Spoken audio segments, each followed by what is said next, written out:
Hi my loves, welcome back to my channel. Welcome if you guys are new. You already know what today's video is. Today we are talking about the 9 books I read in the month of May. Honestly, a very successful reading month, so much more than I was expecting. I kind of like went in with very little expectations just because I had such a busy month, but we ended up having some really good reads. Some really good reads. I haven't even looked at the genre breakdown yet, but you know, we'll look at that quickly. I read 3 dystopian books, 2 fantasy books, 2 romance books, and I would say 1 general fiction, contemporary fiction, and 1 thriller. So we had a really good range of books. We had just some really good reads. Some of the worst reads of the year so far. But anyway, we'll get into that. But honestly, a really good month. Not so great for my TBR, but we did knock a few off. So that's good. That's a good start. Anyway, without further rambling, I reckon we should just get into it. I started the month with A River Enchanted. This was actually part of finishing my April TBR, and I finished it in June. Oh my gosh, you guys have been telling me for ages that I need to read this duology, that it is wonderful. I love the Divine Rivals duology by Rebecca Ross, and because of that, you guys have been telling me you need to read this duology, you need to read it, and I was like, yeah, okay, I'll get to it.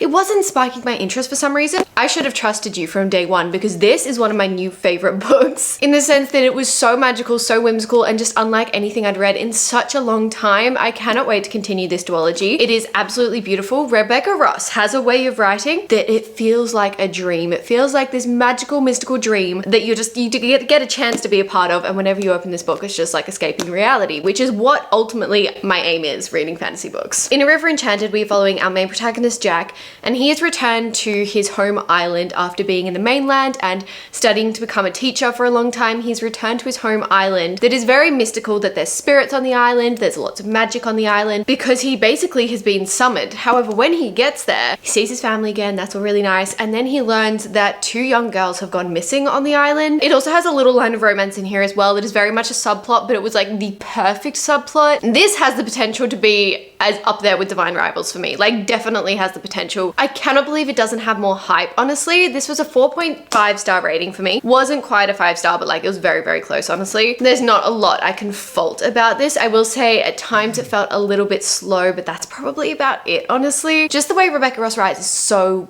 it's so whimsical, and I love it, and I highly recommend this. I definitely will be completing this duology very soon. I do need to go book shopping and kind of top up my TBR, so I'll probably get the second book in this duology then. I also just loved our main female protagonist. She was so cool, so independent, so strong, and really just didn't let anyone tell her what to do. Honestly, all the characters in this were beautiful. They're just so beautifully created. They have so much depth to them. So yeah, cannot recommend this highly enough. Cannot wait to continue this duology. I then read A Familiar Stranger. Now this is a thriller by J.R. Tor. I think J.R. Tor? A.R. Tor? T.A. Tor? Something like that. I'm so sorry, I don't remember the author off the top of my head. Pretty much I just picked it up because I was feeling a little bit slumpish and I just needed something quick. I did not like this. I've read a few of this author's books before, and some of them I really like. This one just wasn't for me. It talked a lot about affairs, and that is just a super uncomfy topic for me to read about. I don't know why so many thrillers involve it, but I feel like they do. But yeah, I wasn't a big fan of this. I felt like the twist wasn't that crazy. It didn't really have me hooked either. It kind of felt like a chore reading it. Like I just wasn't really enjoying myself like I usually do. Well, what I want from a thriller, like I want to be addicted and I want to read it in a day or so because I can't put it down. This one, it was very small, and yet it was dragging on for a long time, and I just didn't like the characters. I didn't like the main themes of it. As I said, I saw the plot twist coming. Kind of sad because, as I said, I have loved some of this author's work in the past, so I do still recommend them, like their works as a whole. But yeah, it wasn't for me. I actually gave this one a 2.75 rating. I just didn't like a lot about it. I don't think I've ever given a book 1 star. Maybe like 1 or 2, but I feel really bad giving them 1 stars. I'm like, you put so much work into this book and I didn't like it, and I feel really bad. So I usually give a 2 star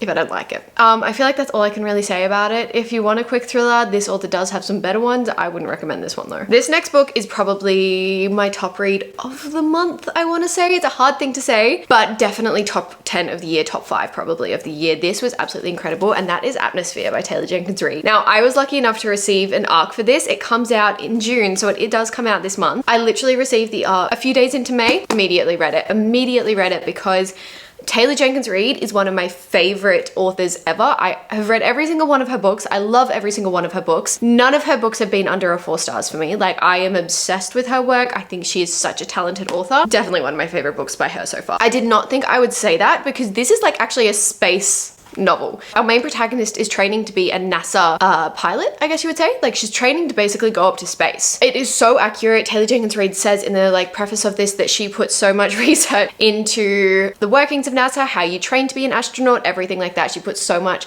work into that because she wanted everything to be accurate. In saying that, this was also one of the most beautiful love stories there was a side of romance I have ever read. It makes me want to cry thinking about it. This, if anything, was a 6-star read for me.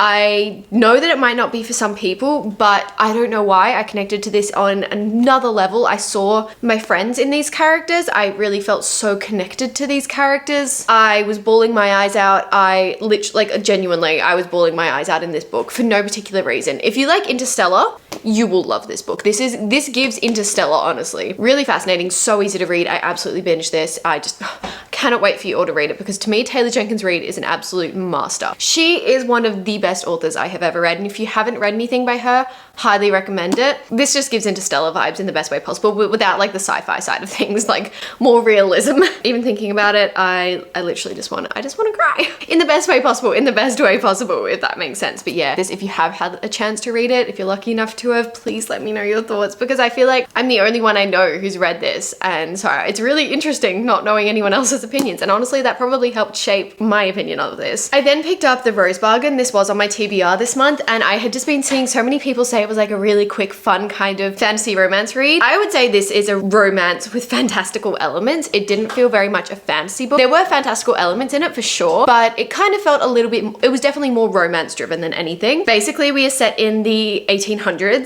Our main protagonist is very, very poor. Her family is just on the side, like they're about to just kind of get pushed out of society for reputation purposes, for money purposes, everything like that. And so she decides to enter the season. Obviously, once you become of age, you, as a young woman, you enter a season where you find your partner, your life partner. And this year, when she enters the season, the queen's son, the prince, is looking for a wife. However, in this book, it's a little bit different because ladies entering their season basically have the option to go to the queen and make a bargain. And it might be like the perfect smile for your fingernails or perfect piano playing for never being able to taste again. Like something like that. She makes a bargain and you get to bargain with her. It's a really, really interesting premise. I just had so much fun reading this. It was a really fun time. And then the ending, did not see that coming. Did not see that coming. So basically throughout this book, I was kind of like, yeah, this is fun. This is okay. It just kind of feels like Bridgerton meets fantasy. The ending changed it for me. It was looking like a 3-star read, bumped it up to a 4.25. The best way I can describe this book is The Selection meets Bridgerton meets Shadowhunters. That's the best way I can describe this book, and it was so much fun. It was literally so much fun. So yeah, highly recommend. Really easy fantasy read, really fun, very YA feeling, but in a really, really good way. The next 3 books we're going to talk about, part of a series, and I do have a vlog reading this series. So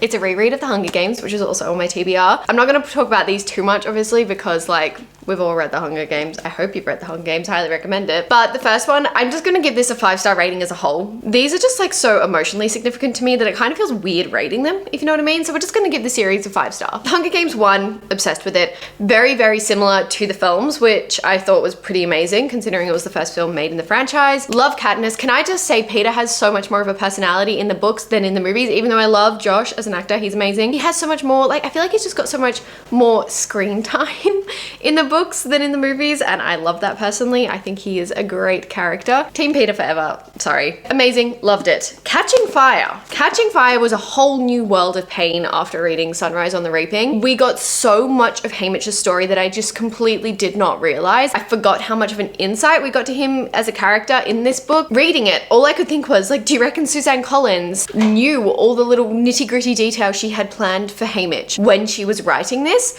Or did she like come about that after writing this? Like, it's really curious because she clearly had planned out his entire games, but it's like, do you reckon like she knew all the tiny little things that were going to happen in the games that were going to happen after the games? Hamish as a character, all his depth, did she know all that whilst writing this? Because if she did, there are definitely some major Easter eggs. Also, rereading this series, like there are little things at the beginning of this book that just foreshadow so much in the rest of the series. It's crazy. Her foreshadowing in this book is insane. For The Mockingjay, this honestly was probably the most different from the movies to the books, which is interesting because it is such a short book, yet it was split into 2 really, really long movies. And so you'd think they would have got every single detail. The main detail and the main difference being the fact that Effie isn't in the books, but she is in the movies. I kind of love that addition though. We love Effie. This was amazing. Again, rereading it was just a completely different experience. I feel like we definitely had more depth to our characters in it. Peter and Katniss building their relationship back was really, really interesting. Sorry, I'm trying to say it with like no spoilers, but also if you know what I'm talking about, you know what I'm talking about. Amazing, wonderful. This is just a 5-star series for me because it is such a sentimental series to me. I don't think it'll ever not be, honestly. And reading it after reading Sunrise on the Reaping, you just have this whole new perspective of it, and it's honestly quite traumatizing but quite incredible. The next book I read in the month of May, this is a hard one. This was Releasing 10 by Chloe Walsh. Now, as you know, if you have watched one single video on my channel, you probably know that I am obsessed with this series. This series is absolutely incredible to me. It is one of the best series I have ever read in my entire life. It is probably the only romance series that holds such a special place in my heart, and this was probably my most anticipated release of the year, honestly. Now, I am not going to give this book a rating. I'm just going to say that because this deals with some really, really, really sensitive topics, some really dark themes, and personally, I don't think I am in a position to comment on those themes and to judge in a way those themes and to judge how it's portrayed in this book. I don't think I'm in a position to do that, and I don't feel right doing that, and I just don't feel right giving this book a rating. I know that people say this is a fictional story, the fictional characters, but actually we just learned that pretty much all of this book is based on Chloe Walsh herself. She has gone through some really hard things in her life, and she kind of projects her morals and her experiences with these things through her characters in the Boys of Tommen series. So it makes it a lot more personal, and I just don't want to rate that. That is not something that I can.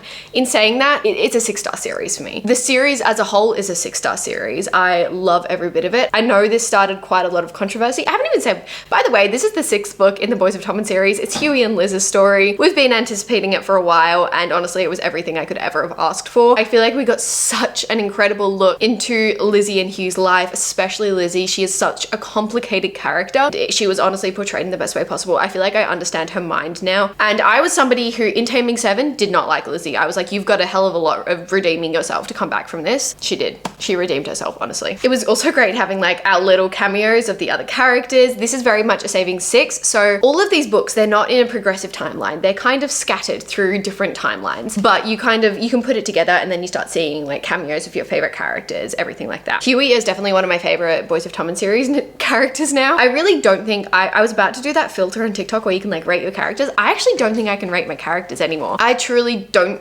think I can rate them because I love every single one of them so much. In saying that, I am also so excited to see Feely's side of the story. I'm so excited to get his books. I don't know when that'll be, but I do know that we will be getting, I hope we will be getting them. I would never recommend this series. I would always say before you go into it, please look up trigger warnings. I would not recommend it if you're below 17, honestly. There are some really, really dark themes going on here, and you just really need to be aware of them before going into these books. I think that's just my personal opinion, but I just didn't think this series could traumatize me and make me cry more than it already has, and yet it did. It did in this book. I have a lot of thoughts. I did do a reading vlog of this, so that will be up sometime soon, and so you can see like all my full thoughts on this, but I feel like it's just a really sensitive topic at the moment, and it's a really hard topic. And again, this was one of my most anticipated reads. I would say it lived up to my expectations. I know that some people it didn't, and it was a really hard read. You could not pay me to reread this book, but in the best way possible, because I think it represented everything very, very well. Again, I don't want to talk too much about it because I just feel like I'm not in a place to comment on it. Some of the highest and some of the lowest emotions I've ever felt whilst reading. That's why before I was like, I don't know whether to say Atmosphere is my favorite read of the month or this is my favorite read of the month, because they're on such different levels, honestly. But this series as a whole will just always have such a special place in my heart, and it makes sense as to why these characters feel so real, because they're literally based off real people. That's why they have such a strong sense of self and so much depth to them, because they're literally based off real people. I was so confused because these characters feel like real to me, unlike anything I've ever read before. Anyway, that was my little Releasing 10 rant. The last book I read in the month of May was 7 Sleepless Nights. I'm just gonna give this book a 4 stars because it is actually a collection of novellas for the Boys of Tommen series and Chloe Walsh's other series that I do really, really want to read. But yeah, it's kind of a collection of stories, and honestly, it was fun. Like we got to get a bit of Shannon's point of view view, we got some Johnny point of view, we got Joey, we've got Aoife, like, and then we also got Hugh and Lizzie. So just being able to see everyone again made me so happy. I just, as I said, this series has some sort of hold on me. So just being able to see little glimpses of them. Don't read this if you haven't read the Boys of Tommen series. Purposefully waited to read it this long until I'd finished Hugh and Lizzie's book because I didn't want any like spoilers. And I feel like their chapters don't really make a lot of sense until you've read this book. Or I don't know, maybe you could read it and then read this book and you're like, oh, that makes more sense. Who doesn't love a novella with your favorite characters, honestly? So just as a 4-star, I will reread this when I've read Chloe's other series so that I can relate to the other characters as well. But that was everything I read in the month of May. They were the 9 books I read in the month of May. As I said, a really interesting reading month, some of the highest highs, some of the lowest lows, one hell of a reading month. This reading month, I'm hoping to be a little bit more light because I need some more light books. I don't need some heavy books, though some of the books this month just, I was crying too much. And I don't cry easily in books, by the way. I do not cry easily. That was everything I read in the month of May. I hope you had, actually, why don't we comment, if you've watched till here, comment your favorite read of the month. I love reading through your guys' comments and then we can get some book recommendations from each other, which is always fun. But yeah, I hope you had a good reading month. I am so excited for our reading month of June. We'll see what comes. I know that we have a few releases that I'm excited for. Thank you so much for watching today's video. You don't know how much it means that you watched the end. I love you all so much and I will see you in my next video.